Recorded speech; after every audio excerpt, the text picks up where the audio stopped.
CISF ने भी x अग्निवीरों भर्ती हेतु सभी तैयारियां कर ली हैं। 4 साल इन्होंने मशक्कत की नौकरी की है, एक्सपीरियंस हासिल किया है, कड़े अनुशासन में रहे हैं, तो हमको तैयार सोल्जर मिल रहे हैं। 10% का एक्स अग्निवीर के लिए कोटा निर्धारित है। जय हिंद, नमस्कार। अग्निवीर योजना पर सरकार बिल्कुल भी पीछे हटने को तैयार नहीं है, फिर चाहे भले ही उसे रक्षा क्षेत्र की तमाम भर्तियों में क्यों ना कई बड़े बदलाव करने पड़ जाए, और ऐसा ही हो भी रहा है। सरकार अग्निवीर योजना में बदलावों की भी बात करती है, अग्निवीरों के लिए अर्धसैनिक बलों में आरक्षण की बात करती है, पर अग्निवीर योजना को वापस लेने पर शायद वो विचार भी नहीं करना चाहती। लेकिन सरकार ने अग्निवीरों के लिए जो कई तरह की छूट दी है, वो शायद अब युवाओं की इस नाराजगी को कुछ कम जरूर कर सकती है। यानी युवा यह मान सकते हैं कि चलो यार छोड़ो, जब सरकार अग्निपथ योजना को वापस लेना नहीं चाहती है तो फिर रहने देते हैं। अग्निवीरों के लिए सरकार ने दूसरे कई क्षेत्रों की परमानेंट नौकरियों में उतना आरक्षण दे दिया है कि 4 साल बाद बाहर होने वाले लगभग सभी अग्निवीरों को केंद्रीय पुलिस बल, अर्धसैनिक बल या स्टेट पुलिस में पक्की नौकरी मिल जाएगी। और इसको लेकर बीते दिन अर्धसैनिक बलों के डीजी ने यह घोषणा कर दी है। टीवी समाचार चैनलों पर आकर उन्होंने कई सारी बातें कही हैं। उन्होंने कहा कि अग्निवीरों के लिए हमने तैयारियां कर ली हैं। जो अग्निवीर 4 साल बाद सेना से बाहर होंगे, उनमें से 10% को इन तमाम अर्धसैनिक बलों में आरक्षण दिया जाएगा, यानी नौकरी दी जाएगी।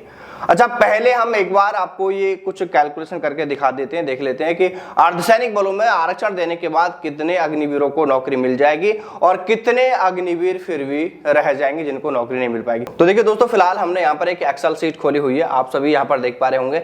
देखिए यहाँ पर हमने जैसे पहले साल की भर्ती को लेकर एक एग्जाम्पल लिया है। पहले साल में अग्निवीरों की भर्ती कितनी हुई? 40,000 अग्निवीरों की यहाँ पर भर्ती हुई थी।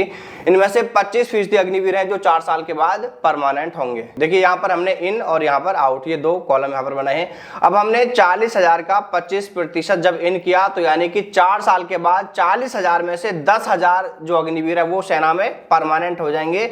वहीं 75% बाहर होंगे, यानी 30,000 अग्निवीर है जो वो बाहर हो जाएंगे सेना से।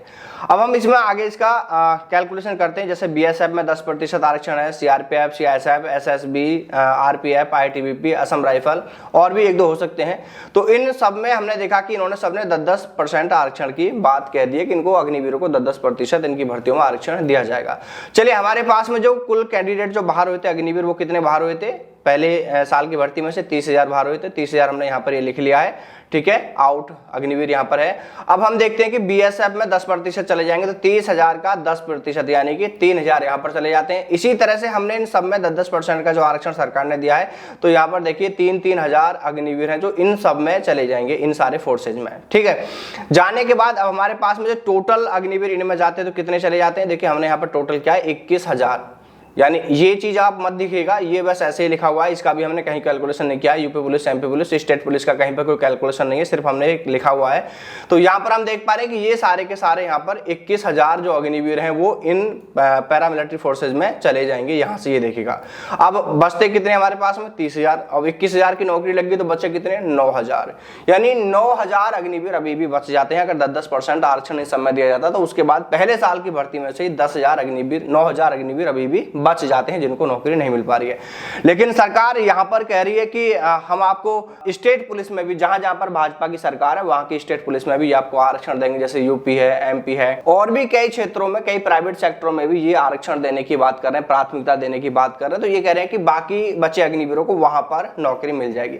लेकिन दोस्तों यहां पर आपको यह भी बताते चले कि ये जो हमने अभी डाटा यहां पर लिया, ये सिर्फ हमने किसका लिया है? थल सेना का लिया है। इसमें वायुसेना या नौसेना के जो अग्निवीरों की भर्ती हुई है उनमें जो 4 साल बाद रिटायर्ड होंगे उनका कैलकुलेशन हमने यहाँ पर ऐड नहीं किया है। अगर उनको भी जोड़ेंगे तो फिर ये संख्या जो 9,000 बच रहे हैं, ये संख्या और ज्यादा हो जाएगी जिनको नौकरी नहीं मिल पाएगी इन सब में आरक्षण के बाद भी। देखिए, अगर सरकार अग्निवीरों के लिए इतना सब कर भी देती है तब भी इस योजना में बदलावों की जरूरत तो रहेगी। अग्निवीरों की शहादत में जो भेदभाव किया जा रहा है उसे खत्म किया जाना चाहिए। अग्निवीरों की शहादत पर उनके परिवार को भी पेंशन व अन्य वो तमाम लाभ दिए जाएं जो एक परमानेंट सैनिक के वीरगति को प्राप्त होने पर उनके परिवार को दिए जाते हैं। इसके अलावा अग्निवीरों को जो साल में सिर्फ 30 दिन की छुट्टियां दी जा रही हैं उन छुट्टियों को बढ़ाया जाए। अग्निवीरों के लिए वेतन वृद्धि भी की जाए और उनके लिए कुछ और सुविधा बढ़ाई जाए जो सुविधाएं एक परमानेंट सैनिक को मिलती है। और सरकार ये जरूर तय करे कि 4 साल बाद जो भी अग्निवीर सेना से बाहर होंगे उन सभी अग्निवीरों को अर्धसैनिक बल, केंद्रीय पुलिस या स्टेट पुलिस में जरूर से नौकरी मिल जाएगी। और अगर सरकार इसको लेकर लिखित में कोई गारंटी देती है तो फिर शायद युवा इस योजना को शायद स्वीकार कर लें। देखिए, जिस तरह अभी इन दिनों सरकार पर एक बड़ा दबाव अग्निपथ योजना को लेकर बना हुआ है, उसे कुछ कम करने के लिए ही सरकार ने यह तरीका अपनाया है। देखिए दोस्तों, अग्निपथ योजना को लेकर हमारा स्टैंड आज भी साफ है। हम पहले भी युवाओं के साथ थे, आज भी युवाओं के साथ ही हैं। जब तक युवाओं के साथ इसको लेकर सरकार बड़ा फैसला नहीं लेती है, युवाओं के हित में फैसला नहीं लेती है, हम तब तक अग्निपथ योजना को लेकर यूं ही बोलते रहेंगे, इसके खिलाफ बोलते आए हैं, बोलते रहेंगे।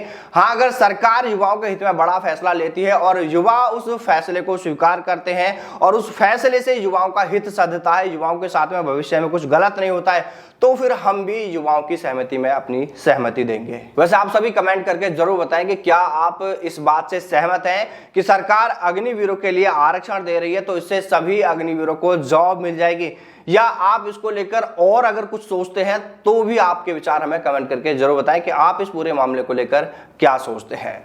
जय हिंद, जय भारत, वंदे मातरम।